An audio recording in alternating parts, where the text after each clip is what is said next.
نحمده ونصلي على رسوله الكريم اما بعد فاعوذ بالله من الشيطان الرجيم بسم الله الرحمن الرحيم ومن يعمل من الصالحات وهو مؤمن فلا كفران لسعيه وإنا له كاتبون۔ آج جس موضوع پر گفتگو کرنی ہے وہ ہے عقیدہ، عقیدے کی تعریف اور فرعی مسئلہ۔ کسی موضوع پر بحث کرنے سے پہلے اس کا تعین ضروری ہے کہ جس مسئلے میں آپ کسی کے ساتھ گفتگو کر رہے ہیں اس کا تعلق عقائد کے ساتھ ہے یا فرعی مسئلے کے ساتھ ہے، اس لیے کہ ان دونوں کے ثابت کرنے کے دلائل الگ الگ ہوتے ہیں۔ اس سے پہلے کہ ہم عقیدے کی تعریف کریں میں ایک مثال دوں گا۔ جیسے درخت ہے تو اس کی ایک اصل ہے اور اس کو جمع اصول آتی ہے، عقائد کو اصول دین بھی کہا جاتا ہے، اور پھر آگے جو مسائل اور احکامات آتے ہیں تو اس کو فروع کہا جاتا ہے۔ اصل یہ درخت کے جڑ اور تنے کو بھی کہا جاتا ہے، اس لیے کہ اگر تنا کاٹ دیا جائے تو سارا درخت ختم ہو جاتا ہے، اور فرع یہ درخت کی شاخ کو کہا جاتا ہے۔ شاخ کاٹنے سے تنے پر کوئی فرق نہیں آتا، جیسے کہ ہم ایمان کے بحث میں آپ کو بتا چکے ہیں کہ اعمال کی مثال اس کا تعلق جوارح اور اعضاء کے ساتھ ہوتا ہے۔ تو یہ تفصیل سے بیان کیا گیا ہے کہ عمل جو ہے یہ ایمان کے لیے شرط ہے یا ایمان کا جز ہے یا ایمان کے ساتھ اس کا کیسا تعلق ہے۔ تو جب تک عقیدہ کمزور ہو، عقیدہ درست نہ ہو، تو تب تک اعمال انسان کے لیے بیکار ہو جاتے ہیں۔ تو عقیدے کی مثال تنے کی اور جڑوں کی ہے، اور فرعی مسائل کی مثال جو ہے وہ درخت کی شاخوں کی ہے۔ عقیدہ عقدہ، جیسے حضرت موسیٰ علیہ السلام نے فرمایا وَاحْلُلْ عُقْدَةً مِّن لِّسَانِی، یہ گٹان اور گرے کو کہا جاتا ہے، مضبوط گٹان مضبوط گرا لغت کے اعتبار سے کہ وہ کھل نہ سکے۔ اور عقیدہ کہتے ہیں ایسے پختہ یقین کو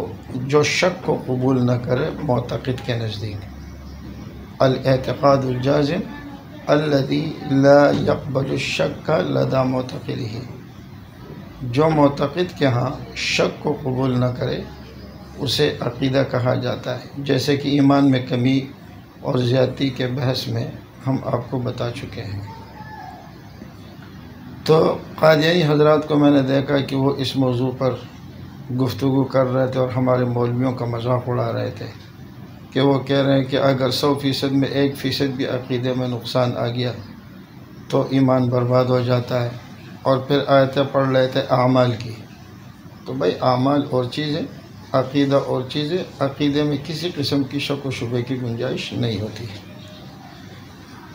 پھر عقائد کی دو قسمیں، ایک ہے عقیدہ قطعیہ اور ایک ہے عقیدہ ظنیہ۔ عقیدہ قطعیہ سے آدمی کافر ہو جاتا ہے، اسلام سے نکل جاتا ہے۔ عقائد قطعیہ جیسے آمنت باللہ وملائکتہ وکتبہ ورسلہ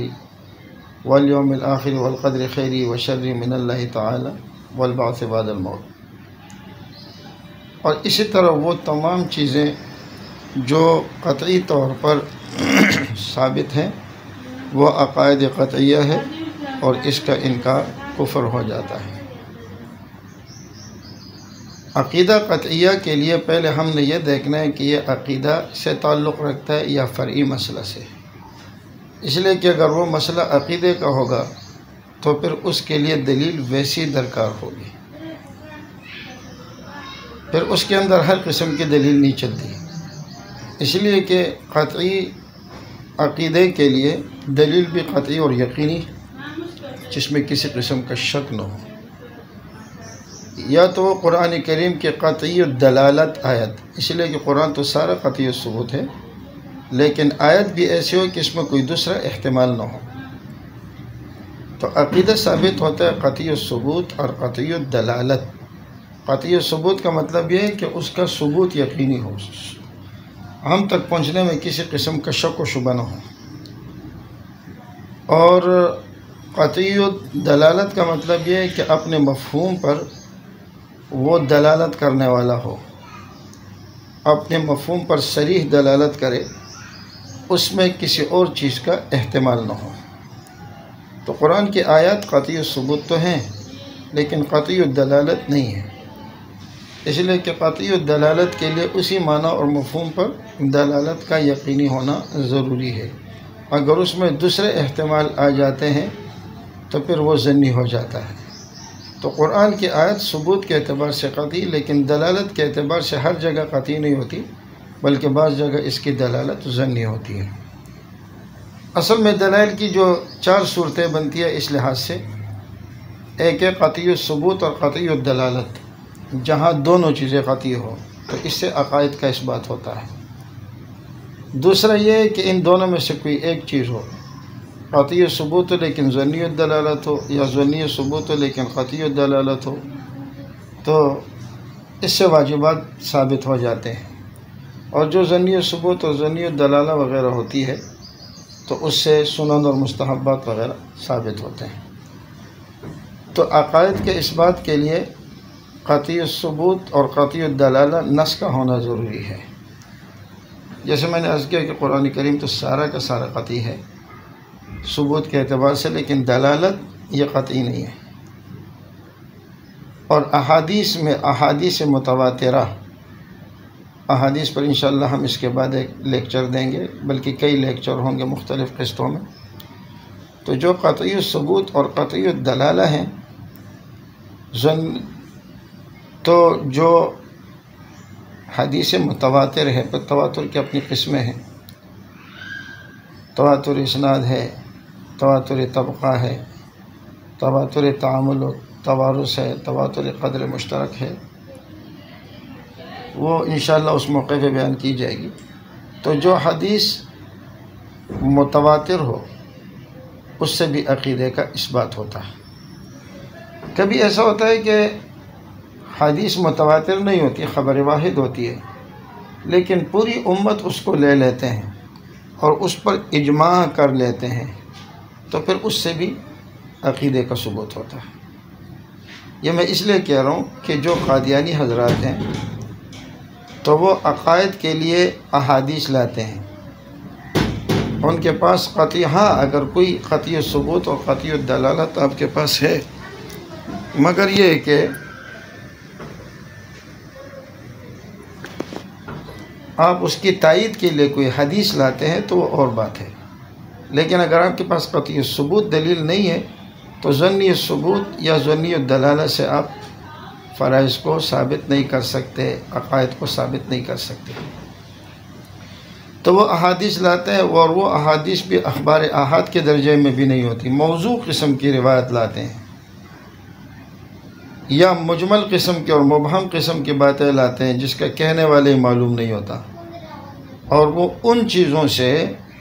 عقائد کا اثبات کرتے ہیں اور ہم اس کے جوابات دینے کی کوشش کرتے ہیں۔ تو یاد رکھیں، عقائد کے لیے یہ 3 چیزیں ہیں: قرآن کی آیت قطعی ثبوت قطعی دلالہ، اور دوسری چیز وہ احادیث متواترہ، اور تیسری چیز اجماع امت۔ اجماع امت کے پیچھے بھی کوئی دلیل ہوتی ہے جس کو سند اجماع کہا جاتا ہے یا علت اجماع کہا جاتا ہے۔ تو صرف اخبار احاد سے یا اخبار مشہورہ سے وہ عقائد ثابت نہیں ہوتے، چہ جائے کہ ہم ضعیف یا موضوع قسم کی روایت پیش کریں، اور وہ موضوع قسم کی روایت پیش کر کے اس پر عقائد کی بنیاد رکھتے ہیں۔ اور جہاں تک فرعی مسئلے کا تعلق ہے تو وہ ظنی ثبوت اور ظنی دلالہ سے بھی ثابت ہو جاتے ہیں۔ تو پہلے ہم نے یہ طے کرنا ہوتا ہے کہ یہ مسئلہ عقیدے کا ہے، پھر عقیدہ قطعیہ ہے یا ظنیہ ہے، یا یہ فرعی مسئلہ ہے، تاکہ اسی کے حساب سے پھر دلیل دی جائے۔ قادیانی حضرات یہاں یہ دھوکہ کرتے ہیں کہ وہ قطعی ثبوت دلیل جب ان کے پاس نہیں ہوتی اور قطعی دلالہ دلیل نہیں ہوتی تو وہ عقیدے کے مسئلے کو فرعی مسئلہ کہہ کر جان چھڑانے کی کوشش کرتے ہیں۔ یہاں تک کہ اس کے ایک دوسرے آسان سے پہچان یہ بھی رکھیں کہ جس چیز کا تعلق دل کے یقین کے ساتھ ہو اس کو عقیدہ کہا جاتا ہے، اور جس چیز کا تعلق انسانی اعضاء کے ساتھ ہو، جیسے نماز پڑھنا، روزہ رکھنا، زکوٰۃ دینا، حج کرنا وغیرہ وغیرہ، جس کا تعلق دل سے نہ ہو بلکہ عمل کے ساتھ ہو، تو اس کو کہتے ہیں فرعی مسئلہ۔ اب یہ لوگ جب حیات مسیح کے مسئلے میں پھنس جاتے ہیں تو کہتے ہیں جی اس کی تو کوئی اہمیت ہی نہیں، یہ تو فرعی مسئلہ ہے۔ اگر آپ کو عقیدے کی تعریف سمجھ آ گئی ہے تو آپ کو یہ بھی سمجھ آ گیا ہوگا کہ یہ فرعی مسئلہ یا عقیدے کا مسئلہ ہے۔ اسی طرح مرزا قادیانی نے لکھا ہے کہ عیسیٰ علیہ السلام کی وفات ہو چکی ہے اور ان کی قبر سری نگر کشمیر میں ہے، اور نعوذ باللہ اس جھوٹ کی نسبت قرآن کی طرف کی ہے، وَآوَيْنَاهُمَا إِلَىٰ رَبْوَةٍ ذَاتِ قَرَارٍ وَمَعِينٍ۔ حالانکہ اس آیت کا مرزا قادیانی کے دعوے سے کوئی تعلق ہی نہیں ہے۔ تو جب ہم نے کہا کہ جی اس پر آپ دلیل دیں تو کہنے لگے یہ تو فرعی مسئلہ ہے۔ تو یہ یقین کرنا کہ عیسیٰ علیہ السلام کی قبر کشمیر میں ہے، آپ خود سوچیں یہ عقیدے کا مسئلہ ہے یا یہ فرعی مسئلہ ہے؟ تو وہ عقیدے کو فرعی مسئلہ کہہ کر ٹال دیتے ہیں، اور بعض دفعہ ہمیں پھنسانے کے لیے وہ فرعی مسئلے کو عقیدہ بنا لیتے ہیں۔ تو ان چیزوں کا تعین انتہائی ضروری ہے، ورنہ تو اس طریقے سے اگر ہم خلط مبحث کریں گے تو بات بیکار ہو جائے گی۔ تو کسی کے ساتھ بحث کرنے سے پہلے، خصوصاً قادیانیوں کے ساتھ، اس بات کا تعین بہت ضروری ہے کہ جس مسئلے پر آپ مجھ سے گفتگو کر رہے ہیں یہ آپ کے ہاں عقیدے کا مسئلہ ہے یا فرعی مسئلہ ہے۔ اگر عقیدے کا مسئلہ ہے تو پھر اس کے لیے دلیل بھی عقیدے کے مطابق ہونی چاہیے، اور اگر فرعی مسئلہ ہے تو پھر اس کے لیے دلیل بھی فرعی مسئلے کے مطابق ہونی چاہیے۔ تو یہ حضرات یہ گڑبڑ کر جاتے ہیں۔ اور ایک بات یہ بھی ذہن میں رکھے کہ جو عقائد ہے اس میں نسخ نہیں ہوتا، عقائد میں، اخبار و قصص میں نسخ نہیں ہوتا۔ نسخ جو ہوتا ہے وہ صرف احکام میں ہوتا ہے۔ اب مرزا قادیانی پہلے کہتا ہے کہ جو ختم نبوت کا منکر ہو تو اس کا یہ عقیدہ رہا کہ وہ کافر ہے، وہ مرتد ہے، وہ دین اسلام سے خارج ہے۔ مرزا قادیانی کے کتب میں یہ بات کئی جگہ لکھی ہوئی ہے۔ اب بعد میں اس نے خود نبوت کا دعویٰ کر لیا۔ تو جب ہم، اور پہلے اسی طرح وہ اس بات کا قائل تھا کہ عیسیٰ علیہ السلام حیات ہیں، بعد میں اس بات کا منکر ہو گیا کہ عیسیٰ علیہ السلام جو ہے وہ وفات پا چکے ہیں، اور پھر اپنی کتاب میں لکھا کہ ان ہوا الا شرک عظیم، حیات عیسیٰ کا عقیدہ رکھنا شرک عظیم ہے۔ تو جب ہم ان سے بات کرتے تو کہتے یہ پہلی بات ہے اور یہ منسوخ ہو چکی ہے، چونکہ نعوذ باللہ وہ اللہ کا نبی تھا تو پہلے ان کا عقیدہ اور تھا، اب جا کے وہ عقیدہ منسوخ ہو گیا۔ تو یہ یاد رکھے عقائد میں کبھی بھی نسخ نہیں ہوتا، اور بلکہ ہم اپنے عقائد کے بعد کیا کریں، ابتدا سے جو عقائد چلے آ رہے ہیں، فرمایا الانبیاء اخوۃ ودینہم واحد۔ آدم علیہ السلام سے لے کر نبی علیہ السلام تک تمام انبیاء کا دین اور تمام انبیاء کے عقائد اور اصول وہ ایک تھے، اس میں ان حضرات کا کسی قسم کا اختلاف نہیں ہے۔ ہاں،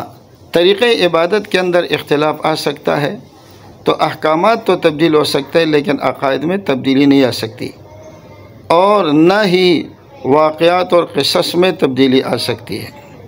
مثال کے طور پر ایک جگہ کہیں کہ یوسف علیہ السلام کو کنویں میں ڈالا تھا، پھر آگے آئے نہیں جی کنویں میں نہیں ڈالا تھا، یہ درخت سے باندھا تھا، تو یہ درست نہیں ہے۔ جو واقعات اور قصص ہے قرآن کریم کے، اس میں، اور یا جو عقائد ہے اس کے اندر نسخ ہو ہی نہیں سکتا۔ یہاں قادیانی بہت زیادہ دجل کرتے ہیں، بہت زیادہ کہتے جی یہ پرانی باتیں ہیں، اور بعد میں جب ان کے اوپر واضح ہو گیا۔ دوسری بات یہ ہے کہ اگر وہ پہلے ختم نبوت کا قائل تھا اور منکر نبوت کو کافر سمجھتا تھا، اب سوال یہ ہے کہ اگر مرزا قادیانی کا عقیدہ پہلے ختم نبوت کا تھا اور بعد میں منکر اور اس کو کافر سمجھتا تھا، تو اس کا مطلب یہ ہے کہ جب اس کے پاس وحی آئی نعوذ باللہ اور اس کو پتہ چلا اپنے الہام کے ذریعے کہ نبوت جاری ہے،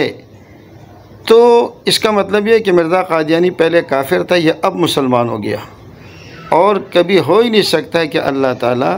کسی کافر کو نبی بنا دے، بلکہ انبیاء کرام شروع ہی سے معصوم ہوتے ہیں اور عقیدہ توحید پر ہوتے ہیں، ان میں کسی قسم کی کفر والی بات یہ ہو ہی نہیں سکتی۔ تو یہ چند چیزیں ایسی ہیں عقیدے اور فرعی مسئلے کے حوالے سے کہ جس کو جاننا بہت ضروری ہے، ورنہ تو قادیانی حضرات فرعی مسئلے کو عقیدہ بنا کر پیش کریں گے آپ کو پسانے کے لیے، اور عقیدے کو فرعی مسئلہ بنا کر پیش کریں گے خود کو چھڑانے کے لیے۔ تو جس مسئلے پر بھی آپ بحث کریں تو پہلے یہ لازم سمجھیں کہ یہ مسئلہ عقیدے کا ہے یا فرعی مسئلہ ہے، عقیدہ ہے تو قطعی ہے یا ظنی ہے۔ ظنی عقیدہ یہ ہے کہ ہوتا تو اس کا تعلق اعتقاد کے ساتھ ہے، لیکن جن دلائل سے وہ ثابت ہوتا ہے وہ دلائل ظنی ہوتے ہیں۔ جیسے مثال کے طور پر حیات انبیاء کا مسئلہ ہے، یہ عقیدے سے تعلق ہے، ہم کہتے ہیں عقیدہ حیات النبی، لیکن اس کی وجہ سے ایک دوسرے کے اوپر کفر کے فتوے لگانا